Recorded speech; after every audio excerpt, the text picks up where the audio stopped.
Hello everyone.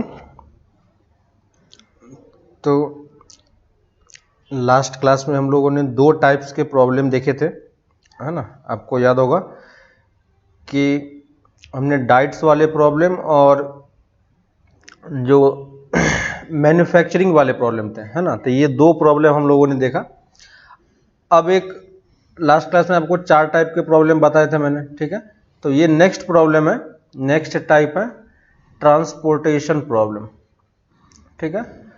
तो problem का types बस अलग अलग है, इससे कोई फर्क नहीं पड़ता।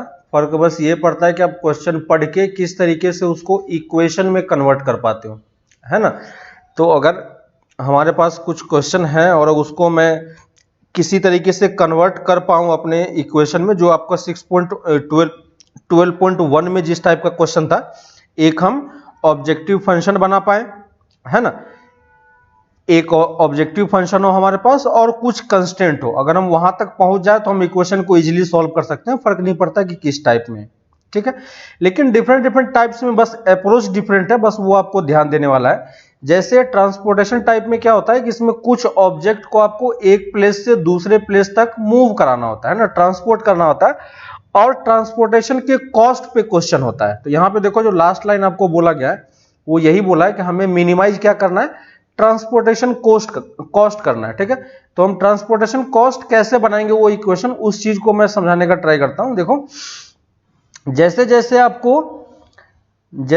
आपको बोलेगा उस तरीके से आप फिगर ड्रॉ करते जाओ, ठीक है। तो जैसे जैसे बोलेगा वैसे आप फिगर ड्रॉ करते जाओ और साथ साथ आप लिखते जाओ, आपका क्वेश्चन सॉल्व होता जाएगा, ठीक है। जैसे देखो, बोल रहा है कि there are two factories located at one place P and other place at Q, ठीक है। तो हमारे पास दो फैक्ट्री है P एंड Q टाइप का, ठीक है। तो मैं देखो यहाँ पे दो फैक्ट्री आपको बना दे रहा हूँ इस टाइप से। मान लो कि ये मेरा एक फैक्ट्री P है, ठीक है, और यहाँ पे एक अदर प्लेस है जिसपे फैक्ट्री मेरे पास Q है, ठीक है। क्वेश्चन आप पूरा पढ़ोगे तो आपको समझ में आएगा कि मैंने इस तरीके से क्यों लिया है। सेकेंड लाइन बोला तो पहले लाइन उसने फैक्ट्री के बारे में बोला, तो मैंने P और Q फैक्ट्री दो मार्क कर दिया, ठीक है, आपको दिख रहा है।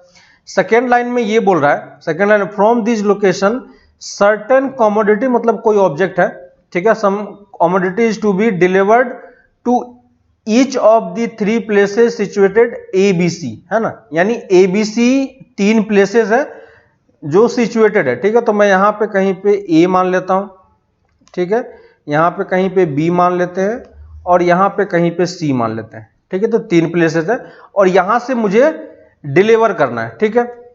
The weekly requirement of the deposit, है ना, the weekly requirement of the deposits are respectively 5, 4, 5, 5 and 4 unit, ठीक है। मतलब क्या बोल रहा है कि ये जो ABC तीन प्लेसेस है हमारे पास, इन तीनों प्लेसेस का जो वीकली रिक्वायरमेंट है वो कितना है, रेस्पेक्टिवली दिया हुआ 5, 5, 4 का, है ना। यानी ये जो A है इसको 5 यूनिट चाहिए हर वीक में, ठीक है। ये जो मेरे पास B है इसको भी 5 यूनिट चाहिए और ये जो C प्लेसेस है इसको 4 यूनिट चाहिए, ठीक है। तो देखो सेकेंड लाइन में ये यही बोला है ना, वीकली रिक्वायरमेंट हमारे पास ये इतना दिया हुआ है, ठीक है। साथ ही ये बोला है कि production capacity of factory P and Q are 8 and 6 unit, ठीक है। तो ये जो P एंड Q था ये 8 यूनिट बना सकता है और ये 6 यूनिट बना सकता है, ठीक है। जितना वो बनाएगा उतना ही वो क्या कर पाएगा, डिलीवर कर पाएगा, है कि नहीं। और देखो कि डिलीवर कैसे हो रहा है, तो बोल रहा है कि transportation cost per unit is given below, है ना। तो यहां देखो P से A तक का जाने का कॉस्ट कितना है, 160 रुपीज। P से B तक का जाने का कॉस्ट कितना है, 100 रुपीज। P से C तक जाने का कितना है, 150, है ना। तो ये टेबल आपको समझ में आ रहा है कि ये प्लेसेस से जिस प्लेस पे जाने का कॉस्ट हमें दिया हुआ है, ठीक है। तो इसको मैं फिगर के थ्रू ही यहां पे आपको दिखा रहा हूं। तो देखो P से वो कहां जा रहा है, P से वो A तक जा रहा है ना, P से वो B तक जा रहा है और P से वो C तक जा रहा है ना। वैसे ही Q से भी वो A तक जाएगा, है ना, क्योंकि ये दोनों फैक्ट्री है, यहां से प्रोडक्ट इस तीनों प्लेस पे डिलीवर हो रहा है, ठीक है। और सबका कॉस्ट यहां कितना है मैं वो लिख दे रहा हूं। तो P से A तक जाने का 160, P से B तक जाने का 100 और P से C तक जाने का 150। वैसे ही Q से A तक जाने का 100 है, यहाँ पे 120 है और यहाँ पे 100 है। ठीक है, तो ये मैंने फिगर ड्रॉ कर दिया। तो ये टेबल वाला काम मेरा कंप्लीट हो गया। अब मुझे बोल रहा है, तो ऊपर से नीचे तक मैंने सब कुछ, जितना यहां तक जो कुछ भी था सबको मैंने फिगर के थ्रू यहां पे डिनोट कर दिया है। ठीक है, तो ये मेरा कंप्लीट फिगर है। अब क्या बोल रहा है, how many unit should be transported from each factory to each depot in order that transportation cost is minimum. यानी इस प्लेसेस से, है ना, सॉरी,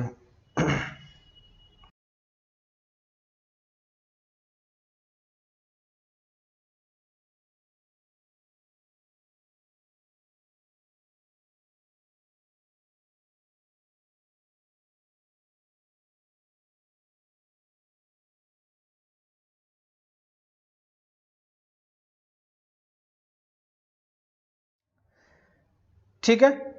तो ईच प्लेसेस से मुझे कुछ कुछ सामान को, और जो कमोडिटी है ना, उस कमोडिटी को मुझे डिफरेंट प्लेसेस पे पहुंचाना है।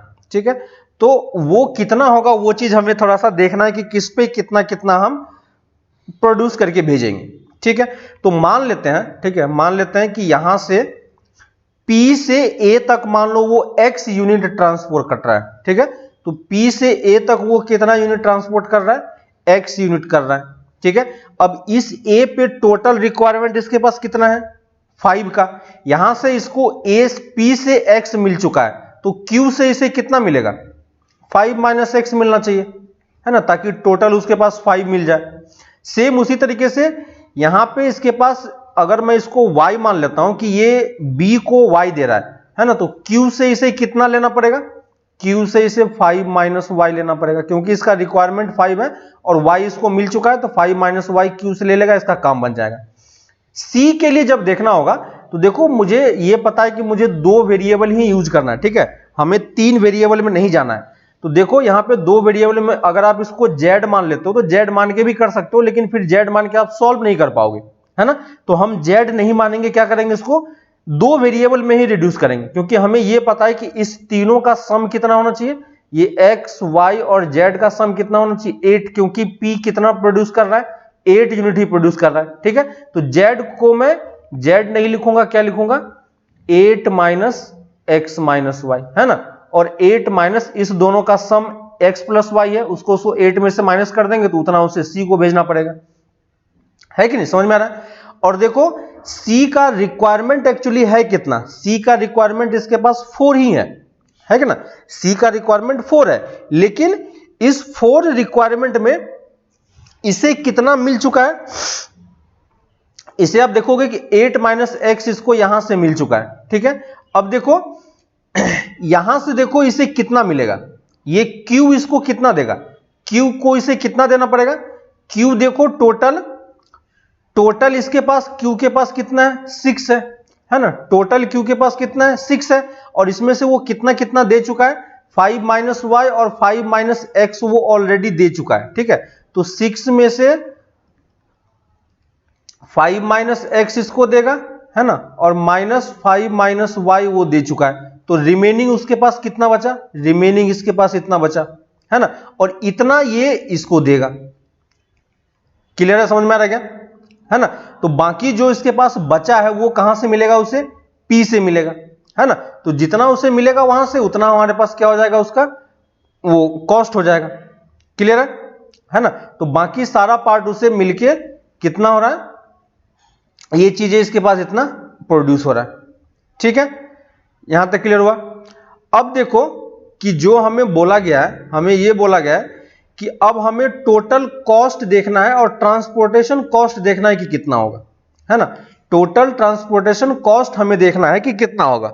तो देखो ट्रांसपोर्टेशन कहां कहां जाएगा, एक तो ट्रांसपोर्टेशन ये वाला है, ठीक है, एक ये वाला है, एक ये वाला है, ठीक है, 3 यहां से है और 3 Q से है। तो टोटल ट्रांसपोर्टेशन कॉस्ट के लिए हमें सबको निकालना पड़ेगा, और सबका हमें कॉस्ट दिया हुआ है 160, है ना।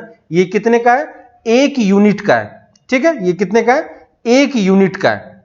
ठीक है, तो इसको मैं थोड़ा सा सॉल्व कर लेता हूं। यहां पे देखो कितना मिलेगा आपको, यहां से सॉल्व करोगे तो कितना आ जाएगा, 6 - 5 + x -5 प्लस वाई, तो कितना आ गया 10x प्लस वाई, और है ना ये -10 था और ये 4 गया +4, सॉरी -4, है ना। तो टोटल ये इसको कितना दे रहा है, देखो x प्लस वाई -4 दे रहा है। ये x प्लस वाई -4 कहां से आया, यहां से आया, है ना। इसको मैंने सॉल्व किया तो ये इतना आ रहा है, क्लियर है। तो अब मैं इसको हटा दे रहा हूं, तो देखो q से इसे कितना मिल रहा है, x प्लस वाई -4 मिल रहा है। अब देखो इस दोनों को ऐड करेंगे तो हमें टोटल 4 मिलना चाहिए, तो दोनों को ऐड करोगे तो देखो टोटल 4 ही आपको मिलेगा। इसका मतलब ये टेबल मेरा करेक्टली बना हुआ है, ठीक है।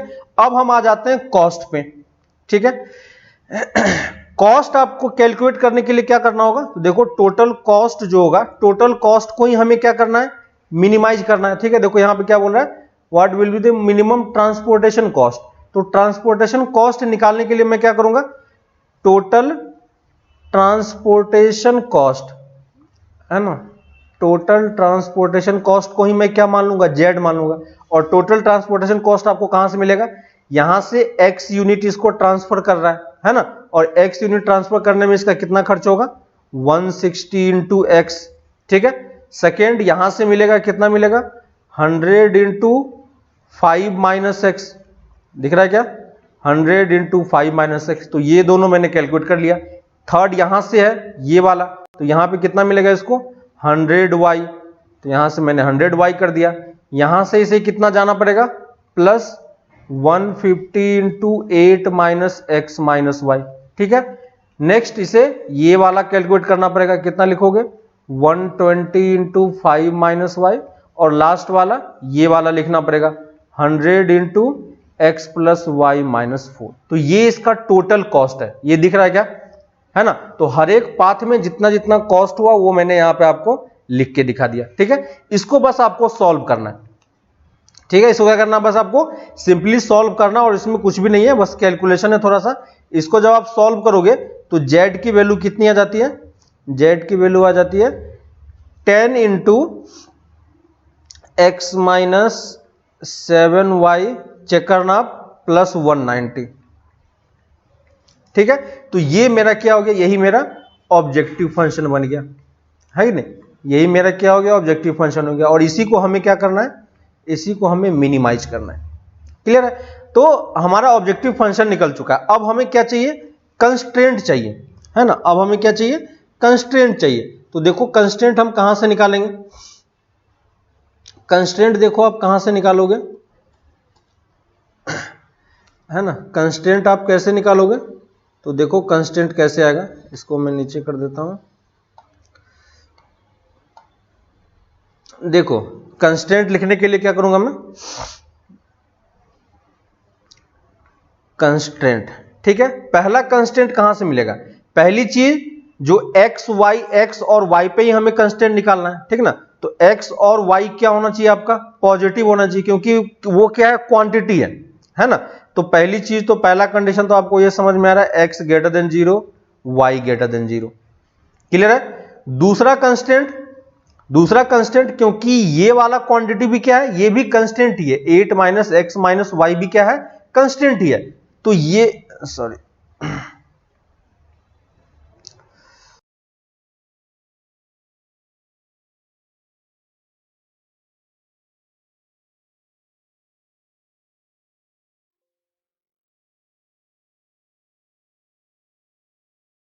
ठीक है।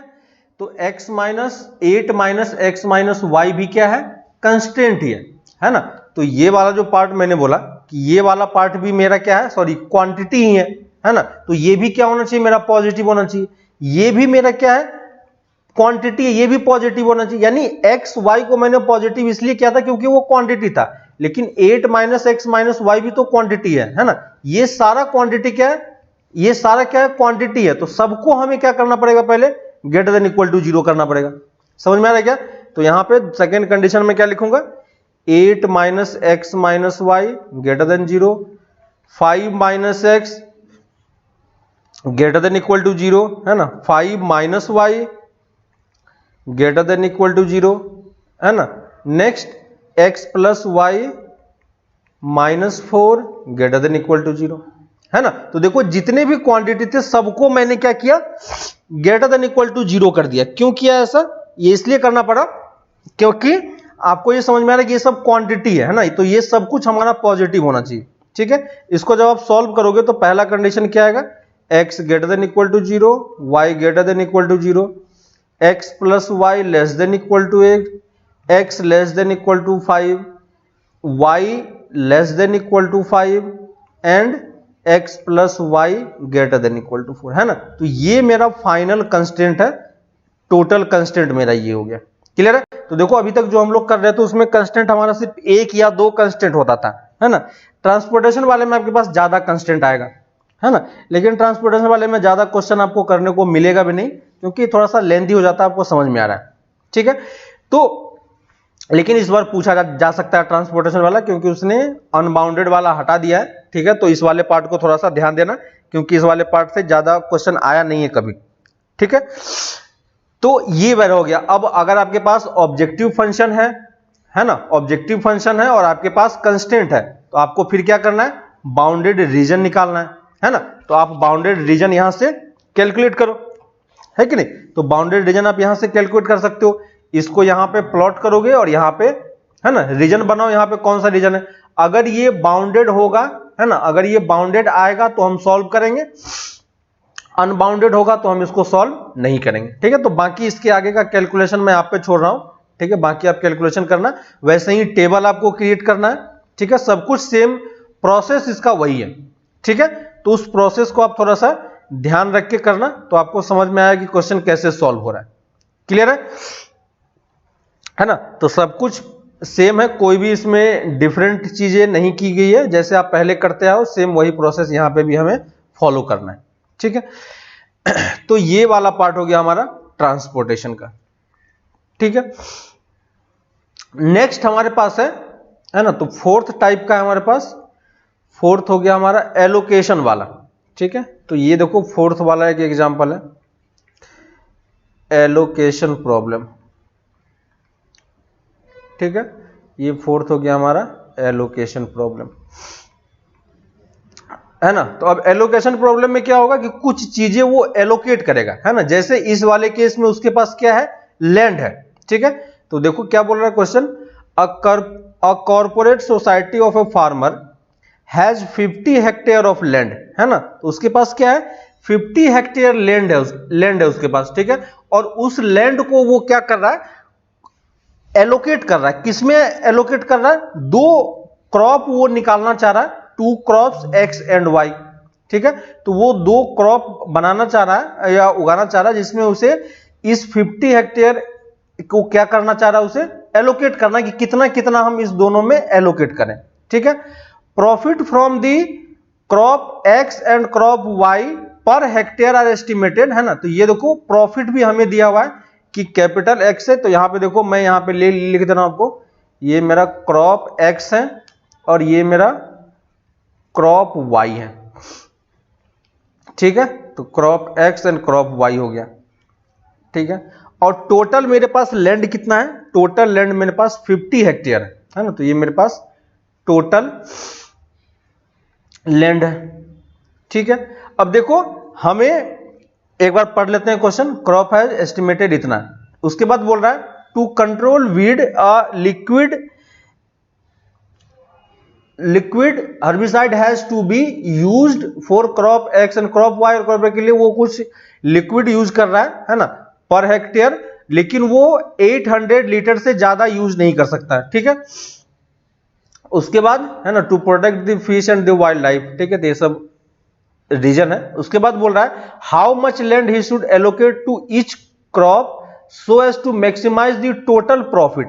ठीक है, तो टोटल प्रॉफिट की बात बोल रहा है। तो मैं यहां पे क्या करूंगा, मान लेते हैं क्रॉप एक्स को उसने एक्स हेक्टेयर जमीन दिया, है ना, लैंड दिया, और वाई के लिए उसने स्मॉल वाई लैंड दिया। ठीक है, और हर एक क्रॉप के कॉरस्पॉन्डिंग उससे कितना प्रॉफिट हो रहा है, 150 एंड 9,000, है ना।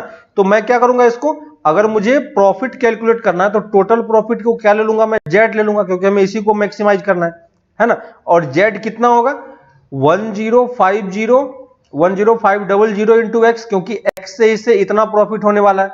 ठीक है।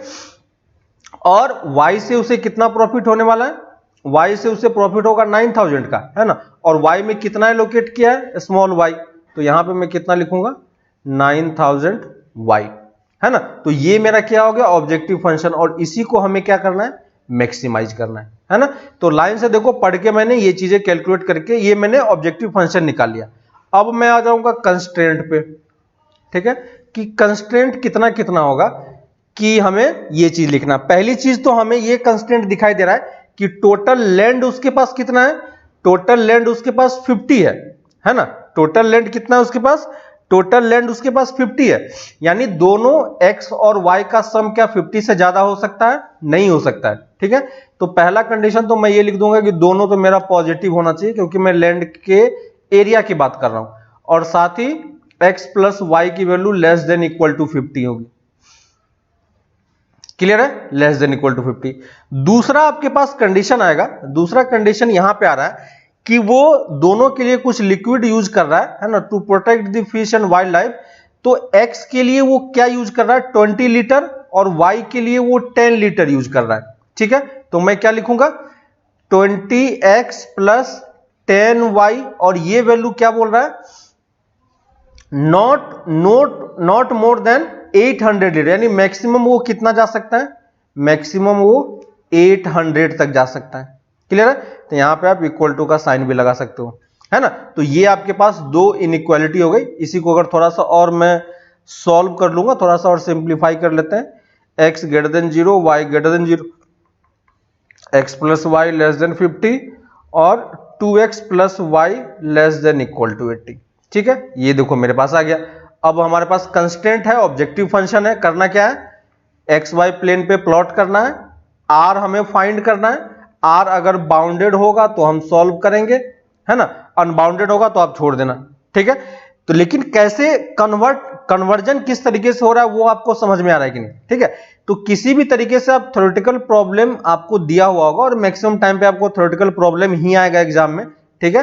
तो थ्योरेटिकल प्रॉब्लम से आप किस तरीके से इक्वेशन ऑब्जेक्टिव फंक्शन बना पाते हो और किस तरीके से कंस्टेंट निकाल सकते हो, ये मैंने, और यही 4 टाइप के प्रॉब्लम बेसिकली आपको देखने को मिलेगा, ठीक है। तो इन सारे क्वेश्चन को कैसे सॉल्व करना है, क्या करना है, वो चीज मैंने आपको डिटेल में थोड़ा सा बता दिया। बाकी जब आप एक्सरसाइज 12.2 करोगे, ठीक है, तो 12.2 में आपके पास बहुत सारे क्वेश्चन है, और साथ ही साथ मिसलेनियस में भी बहुत सारे क्वेश्चन दिए हुए हैं, ठीक है। तो आपको अब सारे कंप्लीट करने हैं, ठीक है।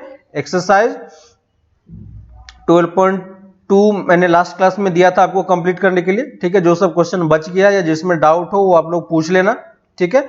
और साथ ही साथ अब आपको मिसलेनियस, है ना, तो मिसलेनियस वाला पार्ट आप इसके बाद आके सॉल्व कर सकते हो, ठीक है। मिसलेनियस चैप्टर 12, ठीक है।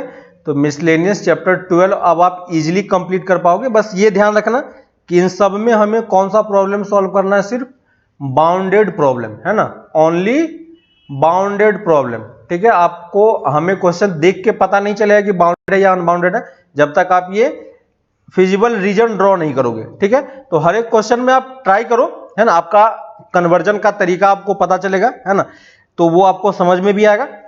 विजुअल रीजन आप तक पहुंचोगे, अगर वो अनबाउंडेड आता है तो हम उस क्वेश्चन को आप वहां पे स्किप कर देना, फिर आप नेक्स्ट क्वेश्चन पे चले जाना, ठीक है। लेकिन बाउंडेड होगा तो उसे हमें कंप्लीटली सॉल्व करना है, ठीक है। मैक्सिमम क्वेश्चन आपका अनबाउंडेड ही, सॉरी बाउंडेड ही है, अनबाउंडेड बहुत कम क्वेश्चन दिए हुए हैं बुक में, ठीक है। इसके अलावा साथ साथ आपको एग्जाम्पल के भी क्वेश्चंस करने हैं, ठीक है। तो इस वाले चैप्टर के आप एग्जाम्पल्स के क्वेश्चन जरूर देख लेना, ठीक है। एग्जाम्पल्स में भी इसमें बहुत सारे क्वेश्चन दिए हुए हैं, और उन सारे क्वेश्चंस को कैसे सॉल्व करना वो आपके लिए एक अलग एक्सरसाइज है, ठीक है, क्योंकि डायरेक्टली एग्जाम्पल से क्वेश्चन उठा के वो दे देता है, ठीक है। तो एग्जाम्पल्स के क्वेश्चन आप बेसिकली अच्छे तरीके से देख लेना कि कैसे सॉल्व करना होता है, ठीक है। तो कैसे हमें क्वेश्चंस को सॉल्व करना ये आपको अब आइडिया मिल गया होगा, है ना। तो ये 4 टाइप के बेसिकली क्वेश्चन होंगे जहां पे आपको क्वेश्चन पूछा जाएगा, बेसिकली बाउंडेड वाले प्रॉब्लम ही करने हैं, ठीक है। तो यहां तक आके आपका बोर्ड लेवल का सारा पार्ट कवर हो जाता है, ठीक है। इसके अलावा, ठीक है, तो जो मेडिकल वाले हैं उन लोगों के लिए बस इतना ही तक करना है, ठीक है। जेई वालों के लिए मैं एक और लेक्चर दूंगा आपको, जिसमें मैं अनबाउंडेड प्रॉब्लम को कैसे सॉल्व करते हैं वो मैं आपको बताऊंगा एग्जाम के पर्पज से, फॉर जेई के लिए, ठीक है, कि कभी ऐसा कुछ क्वेश्चन आ जाता है तो आप कम से कम एटलीस्ट सॉल्व कर पाओ, ठीक है। लेकिन बोर्ड के लिए बस हमें यहीं तक रखना है, ठीक है। जो लोग बोर्ड के लिए अभी देख रहे हो कि मुझे बोर्ड के लिए प्रिपेयर करना है अच्छे से, तो सिर्फ यहीं तक आपको करना है, ठीक है। एक्सरसाइज में हमें नहीं पता कि कौन सा बाउंडेड है अनबाउंडेड है, तो आप सारे क्वेश्चन ट्राई करो। फिजिबल रीजन अगर अनबाउंडेड होगा तो आप छोड़ देना, बाउंडेड होगा तो कर लेना, ठीक है। तो यहां पे आने के बाद आपका चैप्टर ये कंप्लीट हो जाता है, ठीक है। तो इसके बाद हम लोग फिर इसके आगे नेक्स्ट क्लास में एक नया चैप्टर स्टार्ट करेंगे, तब तक आप इसके एक्सरसाइज वगैरह सब कंप्लीट करो, ठीक है। तो फिर हम लोग मिलते हैं आगे नेक्स्ट क्लास में। ओके, चलो बाय।